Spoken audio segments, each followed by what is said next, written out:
Assalamualaikum warahmatullahi wabarakatuh. Alhamdulillahirabbil alamin wassalatu wassalamu ala asrofil anbiya'i wal mursalin wa ala alihi washabihi ajmain. Amma ba'du. Pertama-tama saya ucapkan terima kasih kepada ustadz-ustadzah yang berkenan meluangkan waktunya untuk hadir pada kegiatan diseminasi calon guru penggerak dan juga kegiatan pertama kita untuk komunitas belajar bermutu sekali. Pada kesempatan kali ini materi yang akan kita pelajari adalah tentang budaya positif. Namun sebelumnya sebelum kita ke materi, kita akan mendapatkan sedikit sambutan nasihat dari Ibu Wakil Kepala Sekolah yang saat ini beliau diberi tugas untuk mewakili Kepala Sekolah untuk memberi sambutan pada kegiatan kombel kita pada pagi hari ini. Untuk itu kepada Ibu Wakil Kepala Sekolah Ustadzah Risti Fianti Sarjana Pendidikan dimohon untuk memberi sambutannya. Beri aplaus yang meriah untuk Ibu Wakil.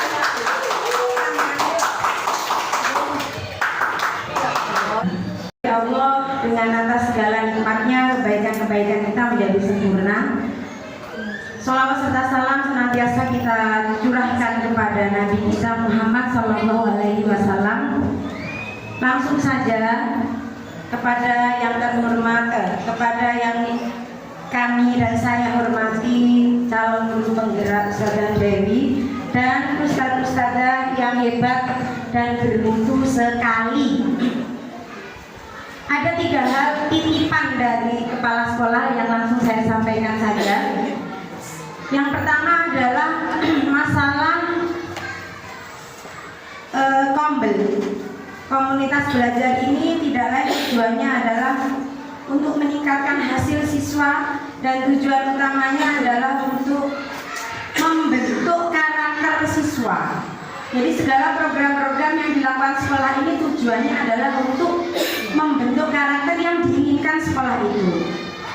Jadi bagaimana nanti guru dalam kombel ini mengemas segala macam kegiatan supaya apa yang kita inginkan terhadap anak-anak itu tercapai. Kemudian yang kedua, tadi pagi-pagi sudah telepon hanya menyampaikan begini.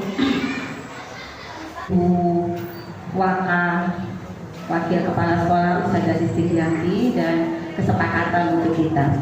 Nah, kebetulan apa yang disampaikan oleh Ustadzah Risti tadi itu berkaitan dengan materi yang akan kita diskusikan hari ini. Ya, seperti itu, nyambung sekali tentang budaya positif. Bagaimana cara kita, bagaimana cara kita bersikap terhadap siswa-siswa kita yang melakukan pelanggaran, mungkin seperti itu ya. Bismillah. Nah, jadi Ustadzah, hari ini saya akan minta izin dulu akan melakukan kegiatan diseminasi budaya positif di lingkungan SD Muhammadiyah 1 Banyuwangi. Ya, kebetulan ini adalah modul yang saya pelajari di modul 1.4 di calon guru penggerak, seperti itu. Nah, di slide ini disampaikan bahwa tujuan pendidikan menurut Ki Hajar Dewantoro itu adalah menuntun segala kekuatan kodrat yang ada pada anak-anak agar mereka mendapat keselamatan dan kebahagiaan setinggi-tingginya, baik sebagai manusia maupun sebagai anggota masyarakat. Jadi Ki Hajar Dewantoro itu berharap bahwa kita sebagai guru itu mampu menjadikan murid-murid kita itu yang pertama itu bahagia dulu, senang dulu. Kalau hatinya sudah senang, bahagia, insya Allah apa yang akan kita sampaikan itu mereka akan menerima dengan baik, seperti itu. Ya, jadi dibuat dulu anak-anak ini senang. Jadi kalau pagi misalnya anak-anak kita ini sudah kelihatan bad mood, yuk gimana caranya supaya kita bisa membuka lagi semangat anak-anak. seperti itu. Nah, selanjutnya konsep-konsep kunci dalam budaya positif. Nah, ini yang akan kita pelajari. Yang pertama ada 6 ya, kita ada 6 konsep. Yang pertama perubahan paradigma. Yang kedua disiplin positif. Yang ketiga motivasi perilaku manusia, kebutuhan dasar manusia, posisi kontrol restitusi, dan keyakinan kelas. Jadi ini nanti 6 poin ini yang akan kita diskusikan bersama. Seperti itu. Nah, ada suatu pertanyaan pemantik sebelum kita ke materi. Ya, nanti saya minta pendapat jenengan. Menurut jenengan, ya, apakah hukuman itu dapat mendisiplinkan anak? Menurut jenengan, apakah dengan hukuman itu dapat mendisiplinkan anak? Mohon silakan Ustazah. Bismillahirrahmanirrahim. Mengenai hukuman kepada anak, biasanya anak-anak ini kan ada yang terlambat sekolah, kita hukum ya. Nah, itu adalah suatu contoh perilaku yang bukan merupakan suatu cara untuk menangani suatu keterlambatan, nah, suatu permasalahan. Nah, hukuman itu akan membentuk perilaku yang malas kepada anak-anak. Otomatis pada saat anak terlambat, kita menegurnya. Nah, biasanya ada rasa dendam di hati siswa. Duh, aku kok diseneni, kok diginikan, seperti itu ya. Lebih baik kalau hukuman ini alangkah baiknya diganti pertanyaan dulu. Misalkan kenapa kok terlambat? Kemudian kita ibaratkan kita kalau dulu Ustazah pernah terlambat, tetapi Ustazah itu bagaimana caranya supaya kita tidak terlambat, contohnya selalu tidur lebih awal dan sebagainya. Mungkin seperti itu Ustazah. Terima kasih Ustazah Ria. Jawabannya sangat mantap sekali, jawaban guru penggerak. Mungkin ada yang punya pendapat lain, silakan Ustazah. Bismillahirrahmanirrahim. Menurut saya tujuan pendidikan itu memberikan pembelajaran yang bermakna. Jadi termasuk hukuman, mungkin istilah hukuman bisa kita alihkan menjadi istilah konsekuensi. Nah, jadi menurut saya konsekuensi itu yang bermakna. Jadi maksudnya bermakna itu contoh tentang kedisiplinan. Kita mungkin pada jam literasi kita bisa memberikan literasi tentang apa makna kedisiplinan, tujuannya apa, manfaatnya ketika mereka itu dewasa apa disiplinan itu. Jadi mereka menerapkan kedisiplinan itu dari hati mereka gitu. Jadi menurut saya seperti itu saja. Terima kasih. Terima kasih. Beri kelas untuk Dan Ustazah Laili ya, jawaban kedua Ustazah ini benar-benar sangat berkualitas ya. Lalu kita tidak ada istilah jawaban mana yang paling benar ya. Kita hanya berdiskusi. Ini untuk menuju ke materi selanjutnya. Lalu ada pertanyaan seperti ini Ustazah. Memberi penghargaan dapat meningkatkan motivasi belajar. Menurut jenengan, apakah dengan memberi penghargaan, kita ngasih hadiah ke murid, itu dapat meningkatkan motivasi belajar? Ya. Monggo. Ya, menurut saya memberi penghargaan itu bisa meningkatkan motivasi belajar. Makanya saya juga ke murid saya itu beberapa kali kalau misalnya ada tugas presentasi, siapa yang terbaik itu selalu saya kasih hadiah. Siapa yang hafal surat Al-Kahfi saya kasih hadiah. Ya walaupun hadiahnya sederhana. Dan ini tidak hanya kepada murid saya, tapi juga ke anak saya juga begitu. Jadi kalau ada penghargaannya itu jadi lebih giat gitu menurut saya seperti itu. Oke, Mereka lebih merasa dihargai. terima kasih. Jadi Dengan memberi penghargaan, memberi hadiah, ya seperti itu anak-anak lebih dihargai. Mungkin ada yang punya, oke silakan Ustazah. Kalau menurut saya, kita kembali lagi ke pertanyaan yang pertama dengan hukuman dan kita lanjutkan dengan penghargaan. Oke. Nah, sekarang kita ke konsep yang pertama, ya perubahan paradigma.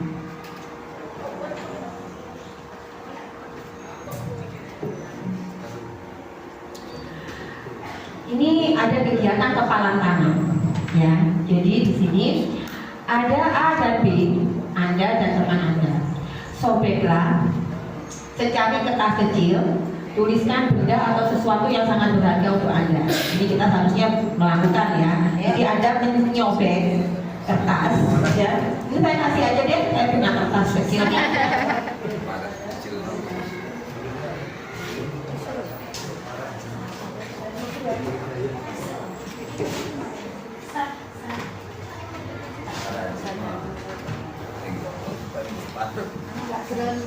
Saya nggak usah tren saya kemarin.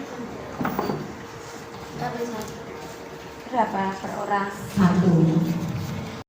Dalam mencapai suatu tujuan yang mulia, seperti itu. Ini menurut yang saya pelajari, bukan menurut saya, ya. Selanjutnya, nah sekarang kita kan nilai-nilai kebajikan universal. Nilai-nilai kebajikan adalah sifat-sifat positif manusia yang merupakan tujuan mulia yang ingin dicapai setiap individu. Nilai-nilai tersebut bersifat universal dan lintas bahasa, suku, bangsa, agama maupun latar belakang. Nah, nilai-nilai kebajikan itu kalau dalam kurikulum Merdeka sudah kita aplikasikan dalam profil belajar Pancasila, ya, seperti itu. Jadi saya tidak akan mengupas di sini. Selanjutnya, motivasi perilaku manusia. Ini yang ketiga. Teori motivasi perilaku manusia. Yang pertama, manusia itu cenderung menghindari hukum. Ini termasuk motivasi eksternal dari pihak luar, karena kita nggak mau dihukum. Ya. Dan yang kedua, untuk mendapatkan imbalan dari orang lain atau instansi reward tadi, itu berarti berupa motivasi dari luar eksternal. Dan yang ketiga, untuk menghargai diri sendiri. Nah, ini motivasi internal, tujuan disiplin positif tadi. Angel. Seperti itu, gitu. Nah, selanjutnya, kebutuhan dasar manusia. Nah, jadi Ustaz ada kebutuhan dasar manusia itu ada belonging, ada power, survival, fun, dan freedom. Ya, fun, kita senangnya yang fun ya, fun. Nah, jadi yang pertama survival. Jadi hal ini bersifat fisiologis seperti kesehatan, rumah, makan, ya, rumah dan makan. Komponen psikologisnya adalah rasa aman, survival. Ya, survive, kita survive, apa survive itu ya, bertahan, ya, mampu bertahan. Dalam pemenuhannya kadang manusia bisa atau terpaksa melakukan hal yang mungkin bertentangan dengan nilai keyakinan yang dianutnya supaya dia bertahan, pokoknya bertahan masih ya wes nggak sesuai dengan keyakinannya, ya, seperti dia bisa bertahan. Ya Allah, bahaya ini. Iya, bahaya. Ini mungkin banyak yang bertahan ini. Wajah-wajah orang-orang yang bertahan. Nah, dan yang kedua, love and belonging. Wow, ini berkaitan dengan Cinta dan kasih sayang. Love, apakah di sini ada yang membutuhkan cinta? banyak semua. Iya. Lainnya langsung, contoh lainnya langsung. Mencari cinta itu. Arjuna, oh ya bukan Arjuna ya, kalau Arjuna dewa ya. Arjuni. Jadi ustaz-ustazah, fun. Yang keempat adalah fun, jadi kesenangan. Hal ini membutuhkan rasa gembira, ya. Jadi anak-anak pun juga membutuhkan kegembiraan dan bermain. Anak-anak biasanya ingin menikmati apa yang mereka lakukan. Jika melakukan yang disukainya, anak-anak bisa berkonsentrasi serius. Misalnya mengoleksi barang kesukaan, suka bercanda, ya. Nah, jadi anak-anak ini pada saat itu tadi seperti saya sampaikan, sebelum kita memulai kegiatan pembelajaran, kita lihat dulu moodnya anak-anak ini. Benar-benar lagi senang nggak? Apalagi bad mood nggak? Seperti itu. Nah, gurunya juga. Tapi gurunya ini kadang ya, kalau sudah melihat muridnya sudah bad mood, nanti makanya. Nah, kita ice breaking aja, senang-senang bersama-sama. Selanjutnya, power. Nah, jadi kekuasaan dalam hal ini biasanya orang ingin dianggap berharga. Jadi anak-anak pun juga punya kebutuhan power ini, ya.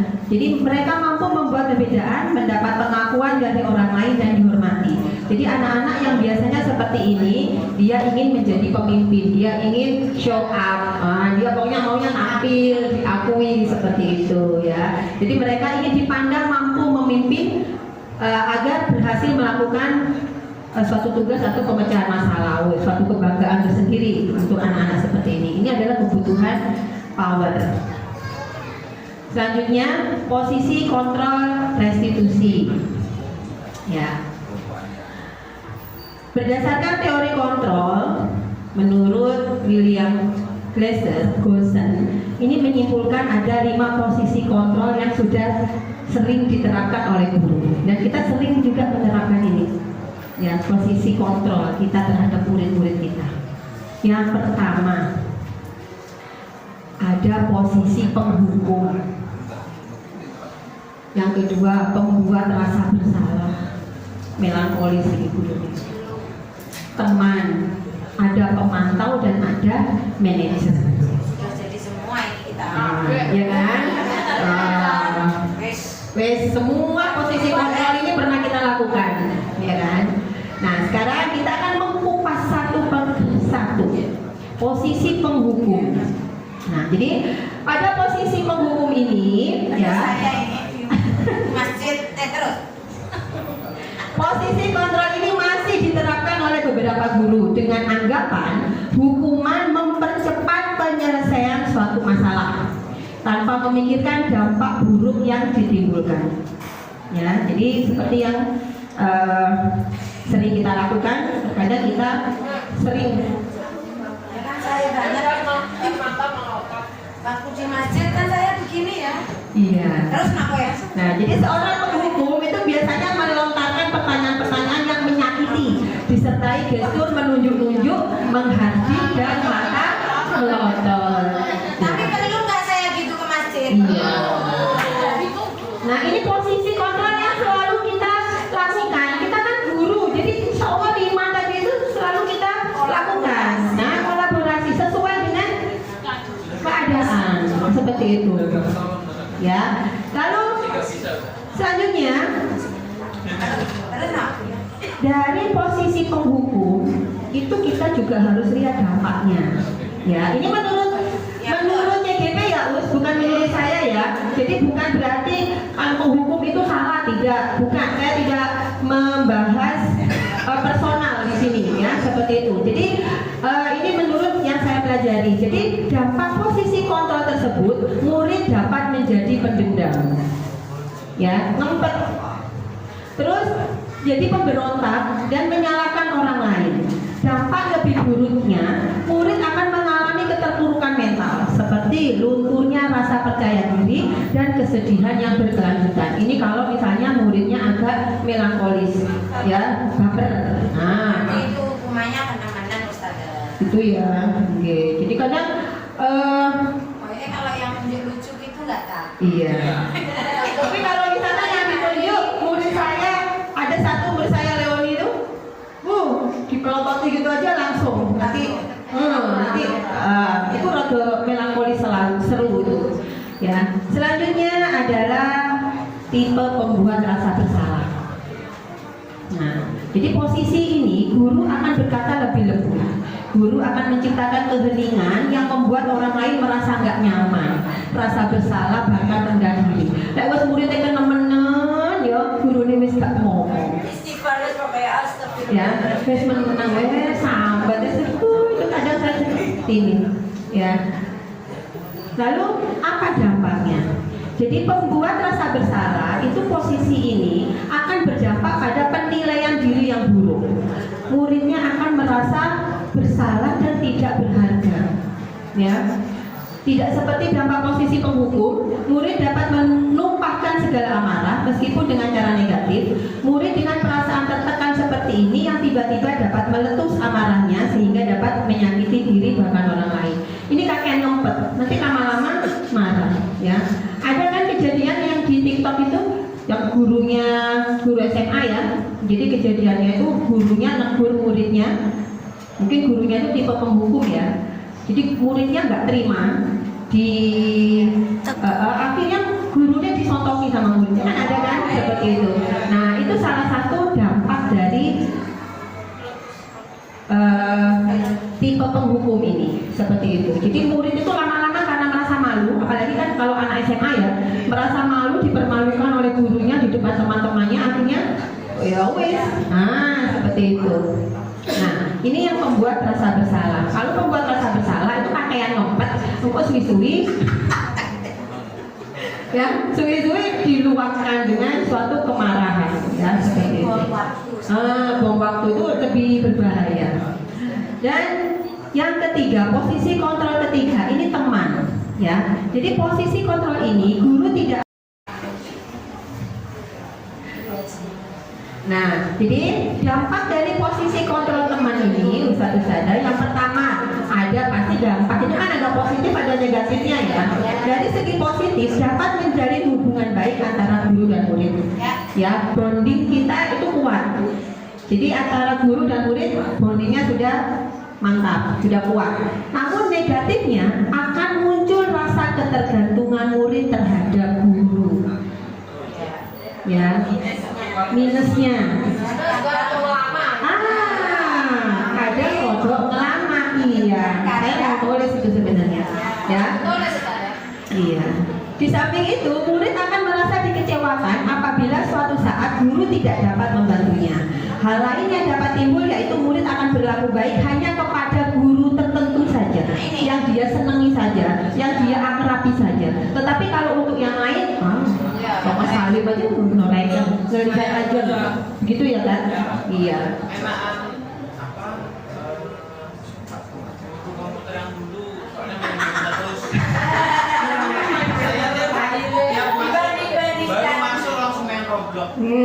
Boleh itu. Ya, jadi hanya berlaku kepada guru-guru yang mereka sukai saja, dan akan berlaku semaunya jika bersama guru lain. Jadi kalau misalnya kita kan sering seperti itu ya, satu-satu ya. Kalau waktunya kita wali kelas, kelasnya kondusif. Tetapi manakala guru mapel, wow, jadi dah apa yang kecelakaan. Saya dulu Rasya itu sampai di sini kena gunting, itu kan bukan waktu jam saya, kan seperti itu. Si tukaran, si duit hilang, si apa ya, kebanyakan seperti itu. Jadi kurang itu tadi semaunya jika bukan gurunya yang dia suka, seperti itu. Selanjutnya pemantau atau mengawasi. Nah mungkin ada nih tipe pemantau atau tipe mengawasi di sini. Nah, jadi ketika mengawasi, guru bertanggung jawab atas perilaku murid-murid yang diawasi. Posisi pemantau berdasarkan peraturan-peraturan dan konsekuensi. Dengan menggunakan sanksi atau konsekuensi, guru dapat memisahkan hubungan pribadi dengan murid. Ini tipe pemantau, ya, tipe mengawasi. Mengawasi. Nah, jadi posisi ini berawal dari teori stimulus respon yang menunjukkan bahwa tanggung jawab guru dalam mengontrol murid itu tadi, ya. Dan seorang pemantau sangat mengandalkan penghitungan, catatan dan data yang dapat digunakan sebagai bukti atas perilaku seseorang. Akibat dari posisi kontrol ini, murid memahami sanksi yang harus dijalankan karena telah melanggar salah satu tata tertib atau peraturan sekolah. Ya, ini posisi kontrol yang keempat. Lalu apa yang kelima?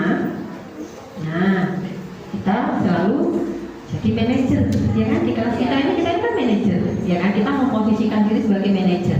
Jadi posisi guru melakukan suatu bersama murid, mempersilahkan murid mempertanggungjawabkan perilakunya, mendukung murid agar dapat menemukan solusi atas permasalahan sendiri. Pada posisi ini, murid diajak untuk menganalisis kebutuhan sendiri maupun kebutuhan orang lain. Di sini penekanannya bukan pada kemampuan membuat konsekuensi, namun bagaimana dapat berkolaborasi dengan murid dalam memperbaiki kesalahan yang telah dilakukan. Dengan memposisikan diri sebagai manajer akan berdampak negatif bagi penguatan watak atau karakter murid. Jadi kayak saya ya, misalnya murid saya yang terlambat, saya suruh ngambil daun di halaman, ya. Itu kalau menurut posisi ini, ya, itu hanya suatu konsekuensi, tetapi tidak sebagai kolaborasi, ya, seperti itu. Nah, jadi posisi kontrol, 5 posisi kontrol. Yang pertama, penghukum. Jika guru berbuat menghadik, menunjuk-nunjuk, menyakiti, menyindir, itu berarti penghukum. Berarti kita tipenya penghukum, ya. Maaf ya, ini menurut modul ya. Menurut teori ya. Nah, dan yang kedua, guru berkata jika tipe penghukum, kalau kamu tidak melakukannya, awas ya. Nah, itu berarti tipe penghukum. Dan yang ketiga, lalu dampaknya pada murid apa? Dampaknya bisa trauma, bisa mengulangi kesalahan. Lalu tipe posisi kontrol yang kedua, pembuat orang merasa bersalah. Ya, ini identitas gagal. Jadi kontrol dari luar itu dianggap sesuatu yang gagal. Ya. Walaupun kita sering melakukan, tetapi itu dianggap tidak sesuai. Sebenarnya seperti itu. Nah, kalau pembuat rasa bersalah, contohnya, ya, guru berceramah dan mengatakan, seharusnya kamu itu, duh, ibu ini kecewa, nah, kan, itu sebenarnya membuat anak merasa bersalah, ya. Terus seharusnya kamu sudah tahu, ibu lelah sekali, duh, ibu ini sampai capek, sampai stres, nah, kan, kita ada ngerti-ngerti, ya, kan, seperti itu.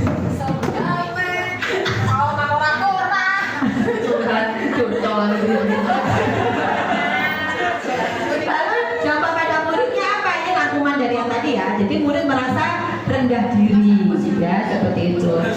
Lalu identitas berhasil atau sukses kontrol dari luar. Ini tadi, ya. Kalau menghindari, ya ini nggak boleh ya sebenarnya ya, menghindari hukuman, hukum, membuat rasa bersalah itu dianggap gagal.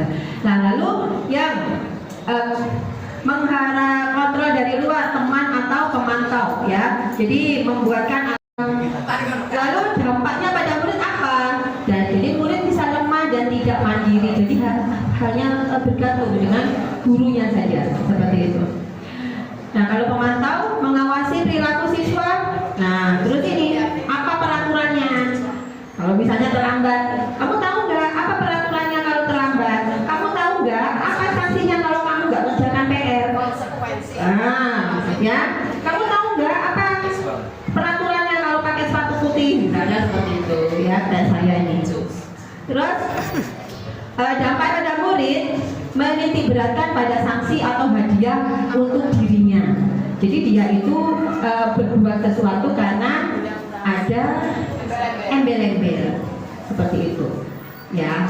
Dan itu menurut di modul itu tidak dianjurkan.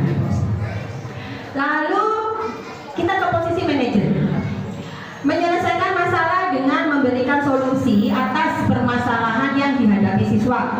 Lalu gurunya berkata, ya, apa yang kita yakini, apa yang bisa kamu kerjakan untuk memperbaiki masalah ini, nah, dan mengevaluasi diri, bagaimana cara memperbaiki diri. Nah, itu tadi 5 posisi kontrol yang sering kali sudah kita lakukan, ya. Seperti itu ya Ustaz Raili ya. Apa saja 5 posisi kontrol tadi Ustaz Raili? Kalau saya yang hafal teman, pengawas, pendukung, teman, manajer, Pemantau, ya, seperti itu. Itu saja. Tapi karena beliau lagi asik berceramah, jadi tidak bisa memantau di sini. Ya, seperti itu. Iya. Mohon maaf ya, saya di kelas pun juga sama seperti itu. materinya Ustazah dari jangan ngomong. Iya. Karena di kelas pun saya seperti itu biasanya. Kalau murid-murid saya yang tidak, saya tanya lagi, apa tadi yang disampaikan? Nah, mungkin iya, seperti itu. Lanjut, kita ke restitusi. Ya, di PNM itu kan ada tuh budaya positif yang ada tulisannya sudah menerapkan budaya positif restitusi di kelas. Kemarin di PNM ya. Apa sih restitusi itu? Mungkin ada yang tahu, saya dia? Tidak tahu.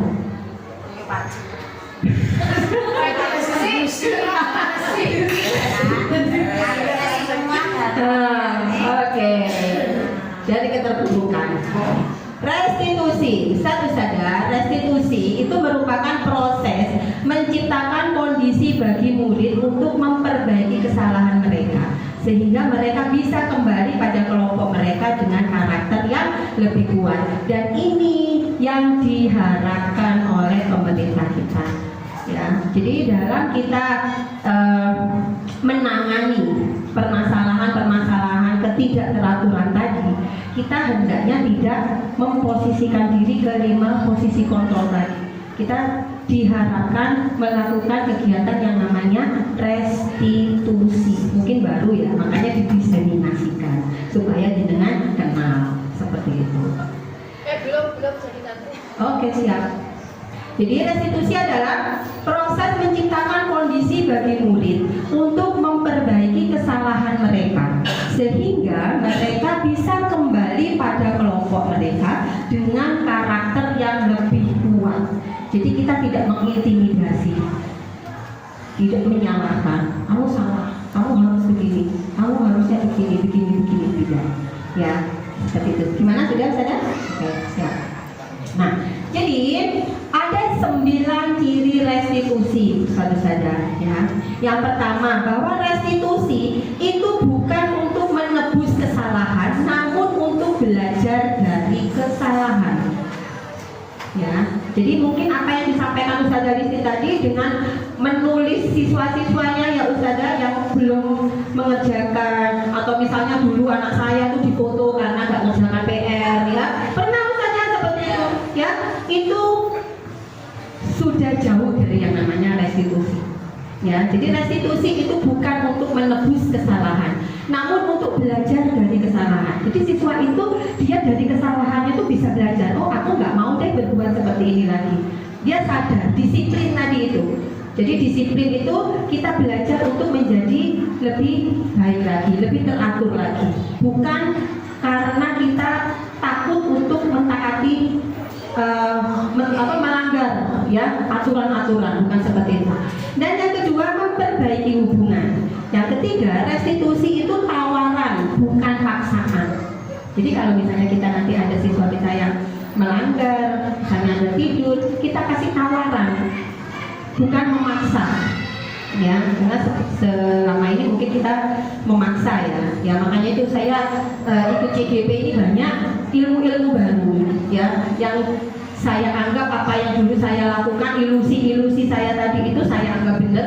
Ternyata pada saat saya mengikuti belajar, ternyata apa yang saya anggap benar itu tidak benar. Gitu. Yuk silakan, monggo Ustazah Dia, Ustazah lain-lain silakan, supaya nanti guru-guru SD Muhammadiyah ini lebih pintar-pintar ya, seperti itu. Dan selanjutnya kebutuhan dasar yang mendasari tindakan. Tadi kan ada kebutuhan tadi ya, ada survivor, loving, fun, power ya, seperti itu. Dan restitusi diri adalah cara yang paling baik. Restitusi fokus pada karakter bukan tindakan. Restitusi fokus pada solusi, dan restitusi mengembalikan murid yang berbuat salah pada kelompoknya. Ini cirinya.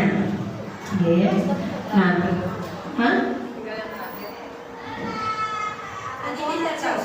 boleh, nanti saya share. Di share nggak saya tulis.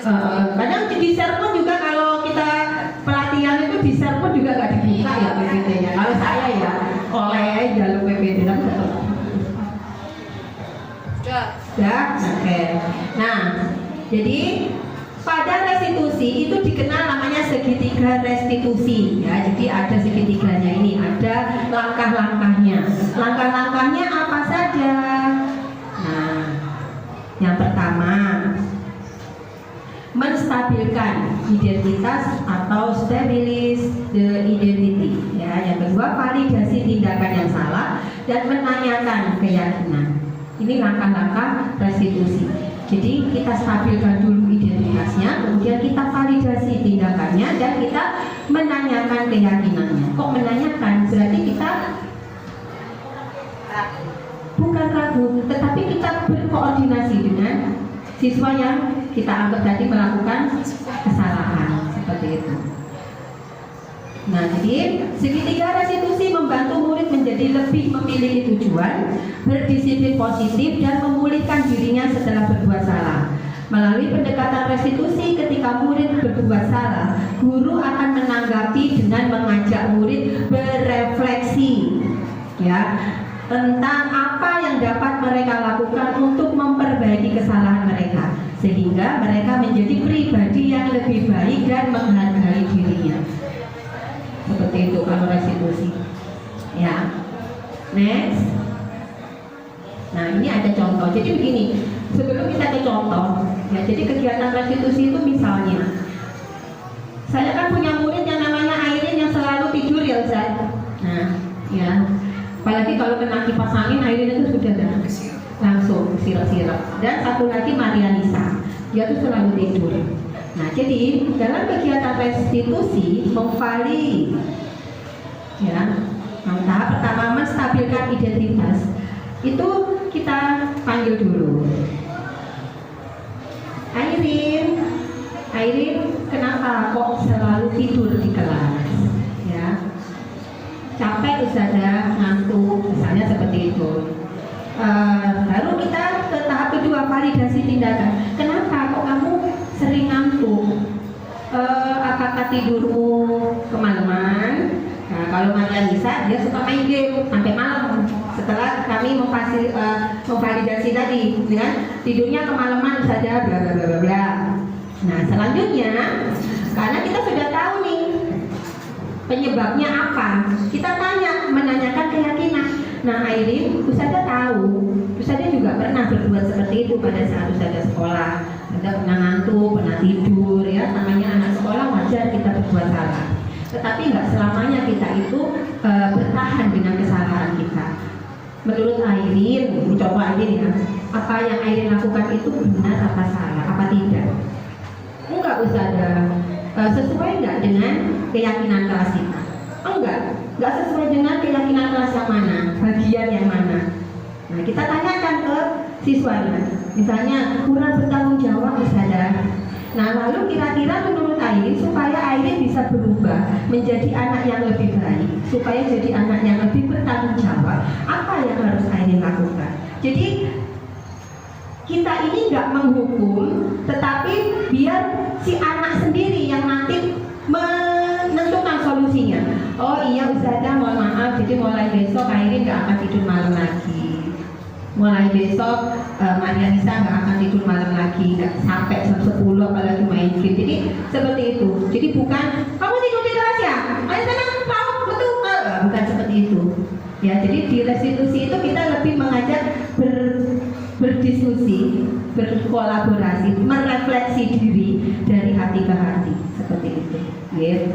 Jadi kalau misalnya nanti ada muridnya yang nggak suka garap tugas, ya, misalnya, yuk kita cari tahu dulu apa sih yang menyebabkan anak ini kok nggak pernah garap tugas.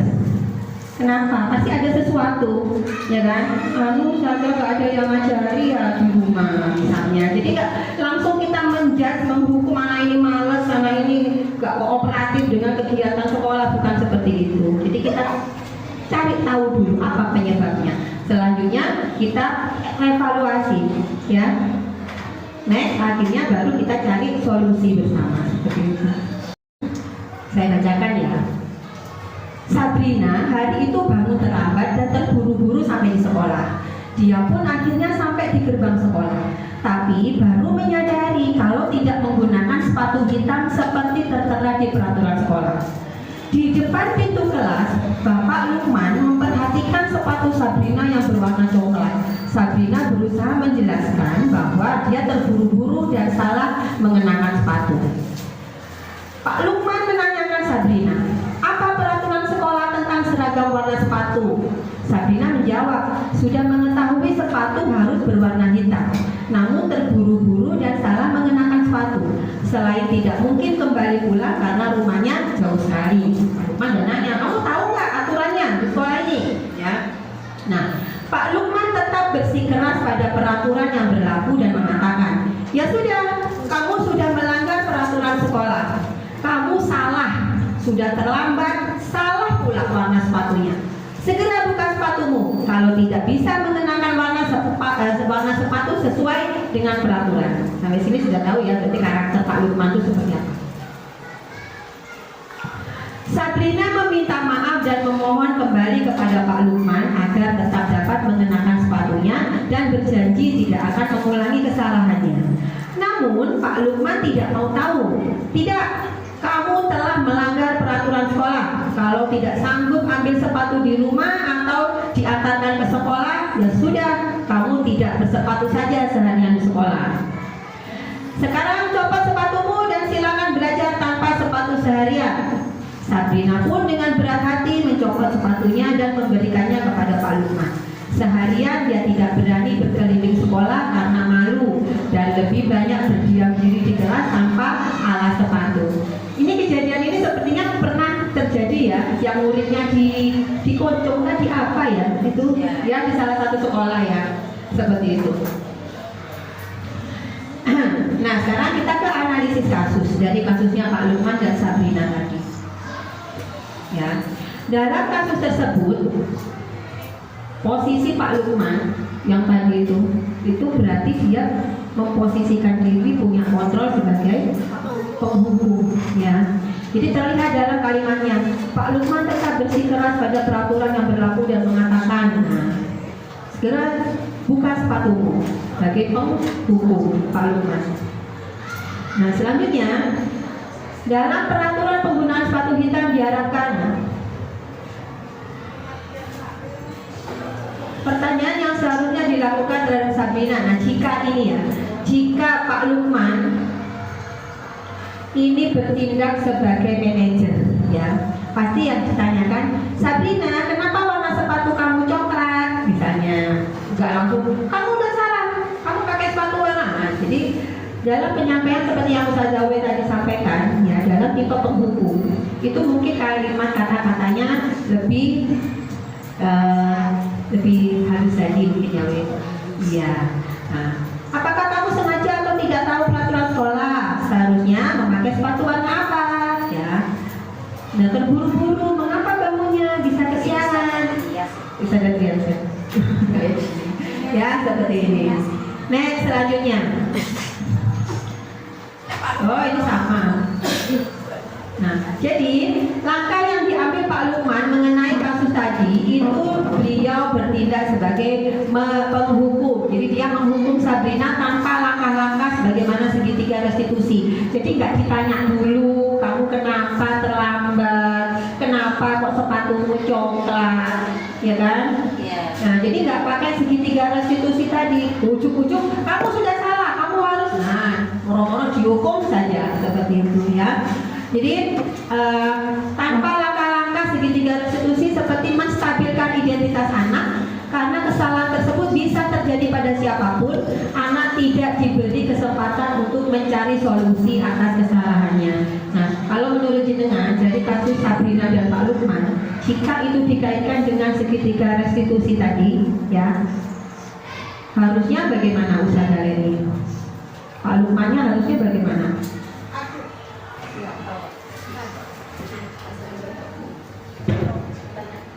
Nah, tadi kan sudah kita membaca ya cerita Pak Lukman yang menghukum Sabrina karena sudah terlambat pakai sepatu coklat pula. Nah, langsung dihukum nggak boleh pakai sepatu selama seharian kalau nggak dianterin ke sekolah. Menurut jenengan bagaimana seharusnya Pak Lukman dalam menghadapi kasus Sabrina ini jika dikaitkan dengan kegiatan segitiga restitusi tadi?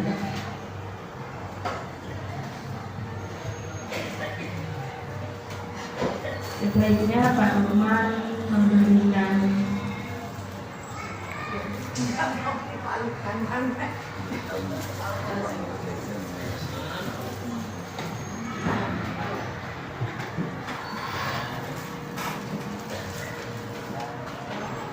ya seperti itu.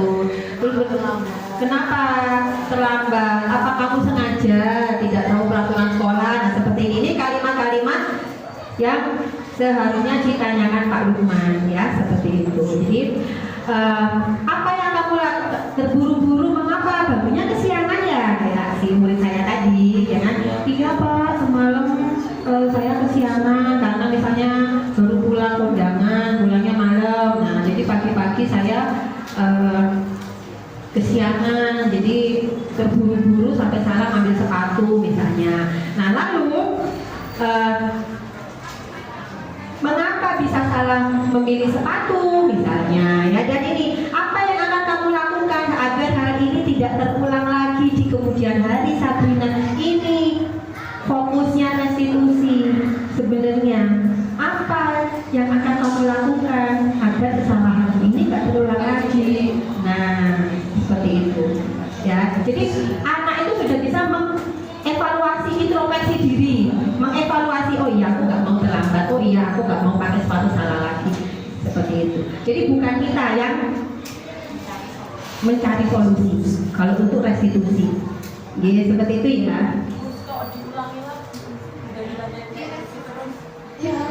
Nggak mungkin satu kali kita langsung berhasil, itu nggak bisa, Ustazah. Bosan.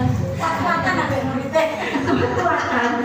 Ya, nggak mungkin dalam satu kali langsung sukses, itu nggak mungkin. Ya kan proses. Namanya kita belajar kan itu kan proses, mendisiplinkan. Berarti anak itu disiplin, dia mau belajar untuk merubah dirinya. Gak simsalabim, kok besok langsung apik, nggak bisa seperti itu. Ya, nggak hanya anak-anak ya, guru saja ya Ustazah, ya kan? Untuk mendisiplinkan diri saja itu susah, apalagi anak-anak Ustazah. Gurunya saja mau melakukan pertanyaan seperti itu juga susah sudah. Iya. Kalau sudah terbiasa apa-apa.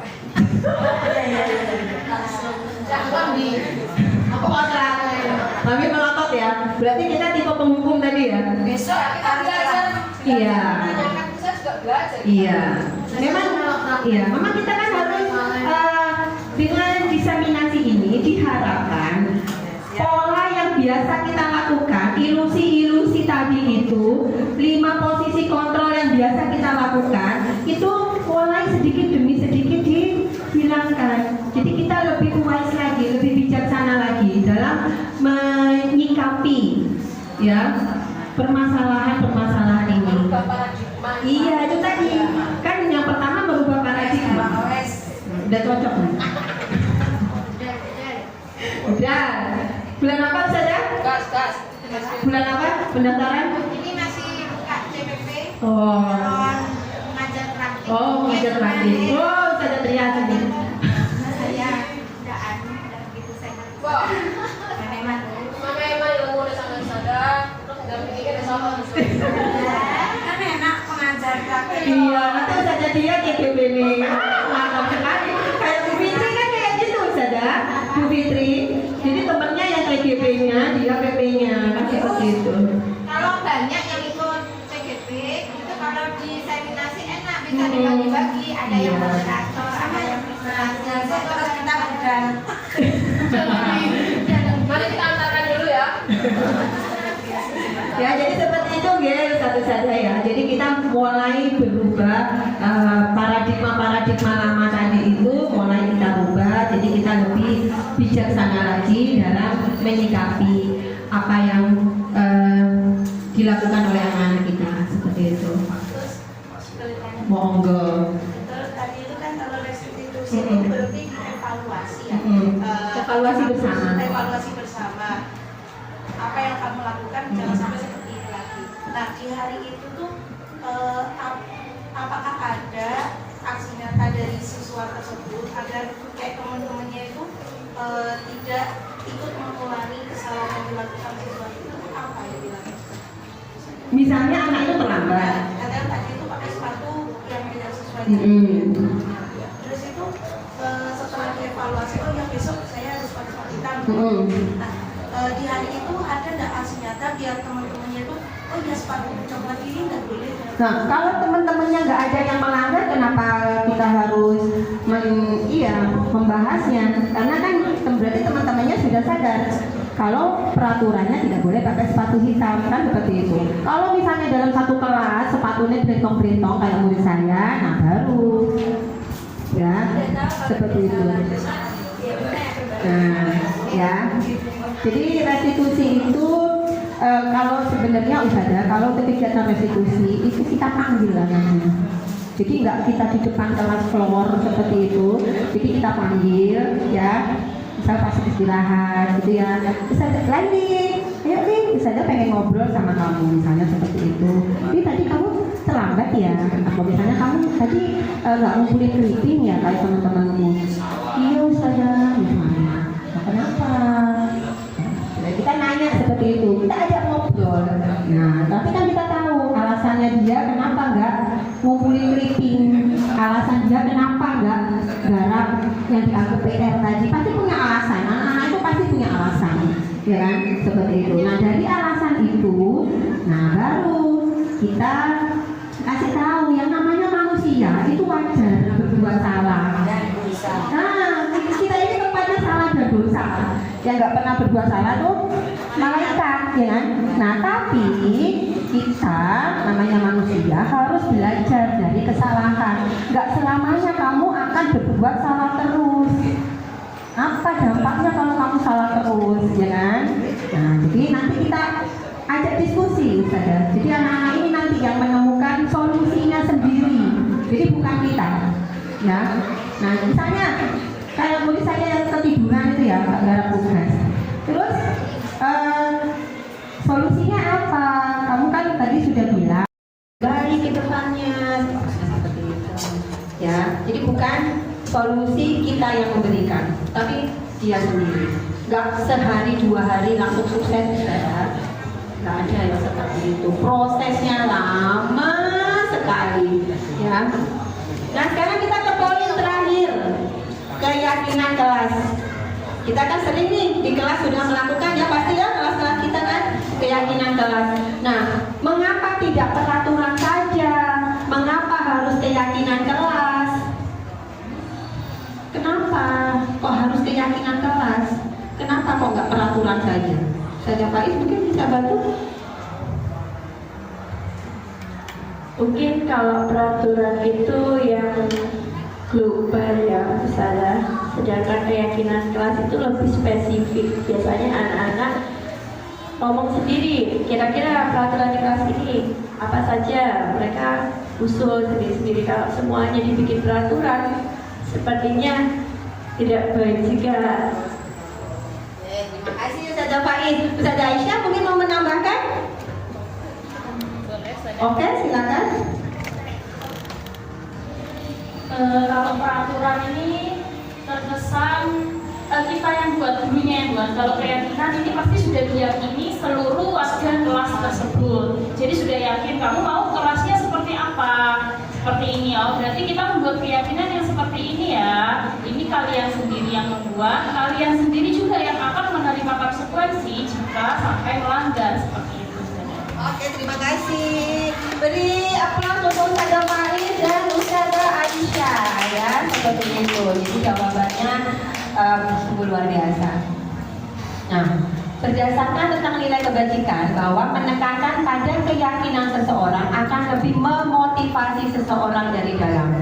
Seseorang akan lebih tergerak dan bersemangat untuk menjalankan keyakinannya daripada hanya sekedar mengikuti serangkaian peraturan tertulis tanpa makna. Jadi itu yang membedakan. Kenapa kok nggak peraturan saja? Ya, karena kalau keyakinan kelas itu kan berasal dari seperti yang disampaikan Ustazah Aisyah.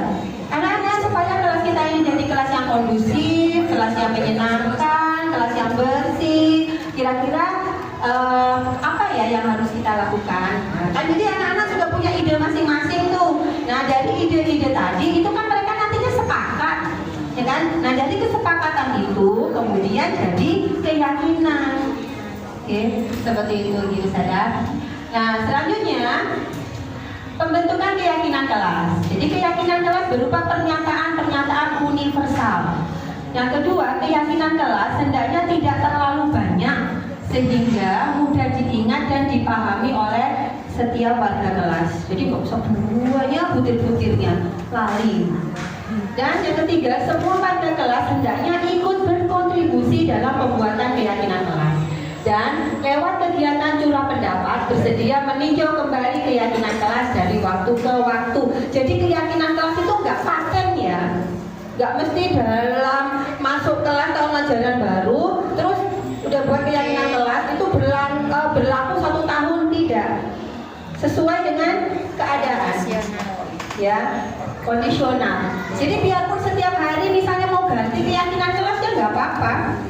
Ya, jadi saya tuh kayak gitu saja. Misalnya kita punya keyakinan kelas sendiri, tetapi pada saat kita melakukan literasi, melakukan percobaan, ya kan? Nah, kita kan harus ada keyakinan kelas. Bagaimana nih supaya nanti kegiatan percobaan kita, discovery kita ini bisa berjalan dengan tertib? Kira-kira apa yang harus kita lakukan? Padahal kan nggak ada di tulisan, ya, seperti itu. Jadi kondisional saja, gitu. Tapi tetap ada yang ditulis, ya, yang universal tadi. Nah, jadi begini, Ustazah, bedanya antara peraturan dan keyakinan kelas. Kalau peraturan itu selalu, contoh kalimatnya, selalu kembalikan buku ke tempatnya, ya. Kalau keyakinan kelas, karena kalimatnya tadi universal kan, bertanggung jawab mengembalikan buku. Nah, jadi keyakinan kelasnya seperti itu, bertanggung jawab mengembalikan buku. Peraturan dilarang mengganggu orang lain. Kalau keyakinan menghormati orang lain. Dilarang terlambat berangkat sekolah. Nah, berarti keyakinan kelasnya berangkat sekolah tepat waktu. Jadi kalau untuk keyakinan kelas itu tidak ada kata dilarang. Ya, tidak ada kata dilarang. Jadi buat kalimat yang lebih universal. Dilarang melakukan kekerasan. Bagaimana bentuk kalimatnya kalau keyakinan kelas? Menjaga kerukunan. Misalnya seperti itu. Oke. Insya Allah kalau keyakinan kelas kita sudah banyak menerapkan di kelas-kelas kita. Cara bersama-sama untuk menciptakan kesadaran diri siswa.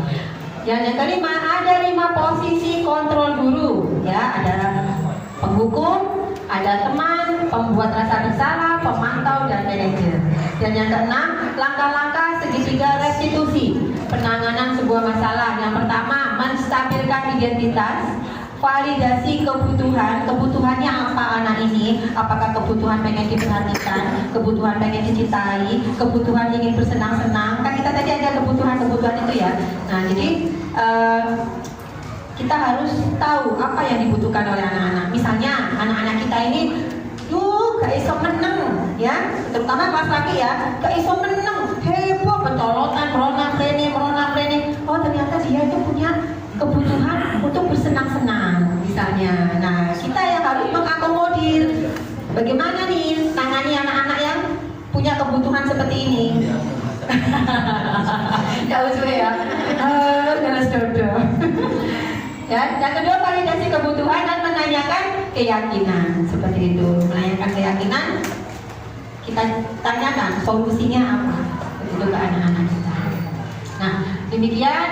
Makan salah buahnya tunggal, salah dibeli di pasar beras lagi. Jika terdapat salah dan janggal, mohon maafkan sepenuh hati. Terima kasih untuk waktu yang telah diberikan kepada saya. Iya, saya lihat di YouTube, di Google ya. Saya bukan seorang pantunis. Terima kasih Ustaz-Ustazah. Mohon maaf jika ada kekurangan. Billahi taufiq wal hidayah. Wassalamualaikum warahmatullahi wabarakatuh. Waalaikumsalam warahmatullahi wabarakatuh. Mungkin ada yang mau disampaikan? Kita refleksi bagaimana dengan kegiatan diskusi kita kali ini. Nggak usah nulis, kita lisan saja. Monggo Ustazah Lisin, silakan merefleksi kegiatan kita hari ini. Terima kasih untuk kegiatan hari ini yang berjudul Budaya Positif. Sangat banyak manfaatnya, terutama diri saya pribadi yang selalu menjadi penghukum. Dan misalnya tadi apa?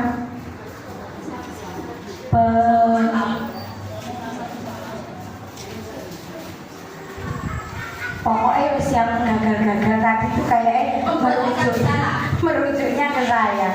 Cuman tetap saya akan tetap menjadi bagian dari, meskipun kata-katanya penghukum, pemantau atau apapun itu semua demi kebaikan anak-anak.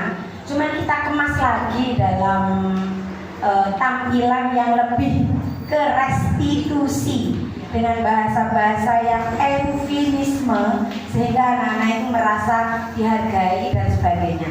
Jadi kegiatan ini sangat bermanfaat untuk merubah kita. Jadi CGP itu memang bagus. Monggo yang lain kalau yang mau segera mengikuti CGP. Dan memang untuk restitusi ini sebenarnya bukan hal baru bagi kita, tetapi itu hanyalah statement baru dan kita belajar untuk menerapkan. Tetapi kita sebenarnya sudah menerapkan, hanya saja style guru itu berbeda-beda. Semua demi kedisiplinan anak, meskipun dari kata-kata disiplin tadi adalah artinya belajar, cuma hasil akhirnya adalah seperti karakter yang kita inginkan. Jadi ilmunya sangat bermanfaat untuk kegiatan hari ini. Terima kasih Ustazah Dewi. Mungkin dari Ustaznya, Ustaz Yuda lagi makan. Ustaz Misto mungkin ada refleksi, evaluasi untuk kegiatan kita kali ini. Ustaz Riki tidak ada. Ustazahnya aja deh. Satu lagi, Ustazah Deta. Hampir sama kayak Ustazah Lidin, karena kayaknya saya juga tipe penghukum di kampus. Sebagai guru baru saya sangat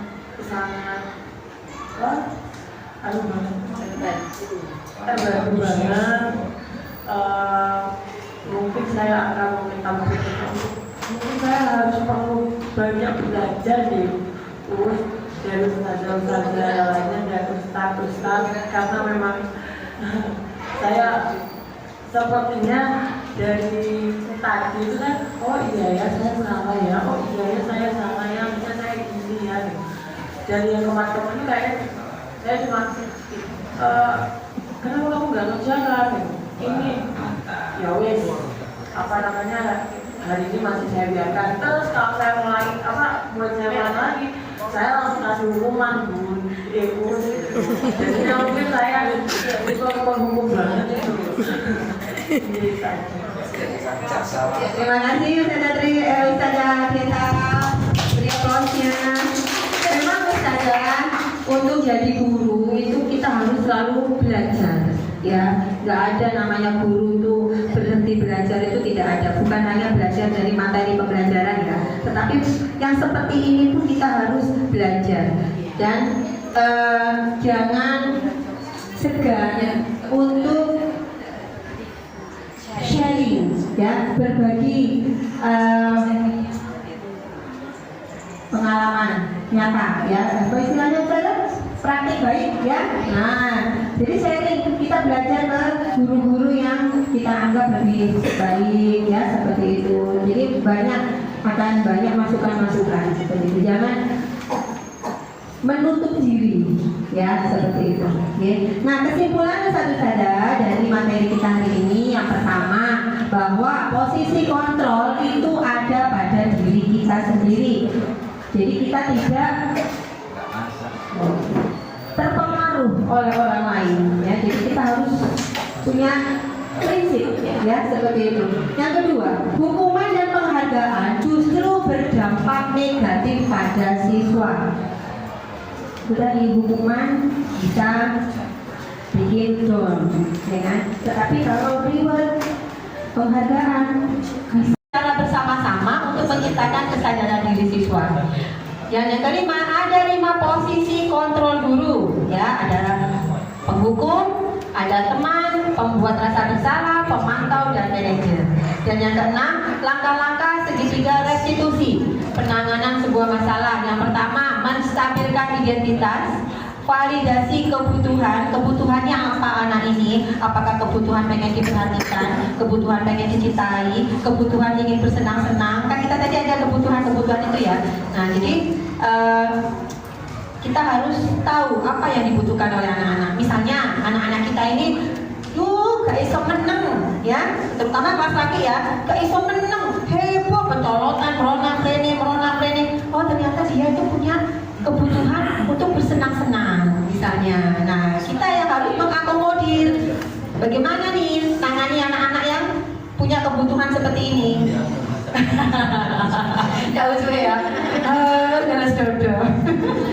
Ya, yang kedua validasi kebutuhan dan menanyakan keyakinan seperti itu. Menanyakan keyakinan, kita tanyakan solusinya apa itu ke anak-anak kita. Nah, demikian. Makan salah buahnya tunggal, salah dibeli di pasar beras lagi. Jika terdapat salah dan janggal, mohon maafkan sepenuh hati. Terima kasih untuk waktu yang sudah diberikan kepada saya. Iya, saya lihat di Google ya. Saya bukan seorang pantunis. Terima kasih Ustaz Ustazah. Mohon maaf jika ada kekurangan. Billahi taufiq wal hidayah. Wassalamualaikum warahmatullahi wabarakatuh.